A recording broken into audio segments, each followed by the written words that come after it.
আমরা প্রথমে যেটা আপনি বললেন যে সংশয়ের জায়গাটা হলো বিএনপি এবং জামায়াত যে দলগুলো আছে অথবা এক্সিস্টিং পলিটিক্যাল পার্টি তারা কিন্তু জুলাই সনদের যে লিগ্যাল অ্যাসপেক্টটা সেই জায়গাতে এক্সিকিউশন লেভেলে তারা আসতেছে না, ফলত তারাদের কারণে নির্বাচনটা ডিলে হচ্ছে।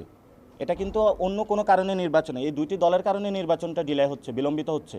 আমরা এই দুটি দলের কর্মী সমর্থক নেতৃবৃন্দকে আহ্বান জানাবো, আপনাদের কাছে মাপ চাই, জাতির দিকে তাকিয়েও হলো আপনারা এইসব ভণ্ডামি বাদ দেন, অ্যাটলিস্ট জনগণের দিকে তাকিয়েও হলো দ্রুত এটার লিগ্যাল পার্সপেক্টিভ এক্সিকিউশনের লেভেলে এসে একটা নির্বাচনের মধ্যে এসে জনগণকে আপনারা মুক্তি দেন।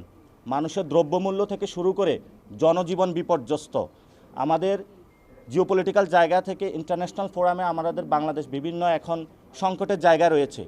এজন্য আমরা এই দুইটি দলকে আহ্বান জানাবো যে আপনারা নির্বাচনের ক্ষেত্রে যে ডিলাই হচ্ছে এই জন্য আপনারা জুলাই সনদে দ্রুত সাইন করুন, এটাকে এক্সিকিউশন লিগ্যাল ওয়েতে নিয়ে যায় দ্রুত নির্বাচন প্রক্রিয়া অংশগ্রহণ করে জনগণকে ভোগান্তি থেকে মুক্তি দিন।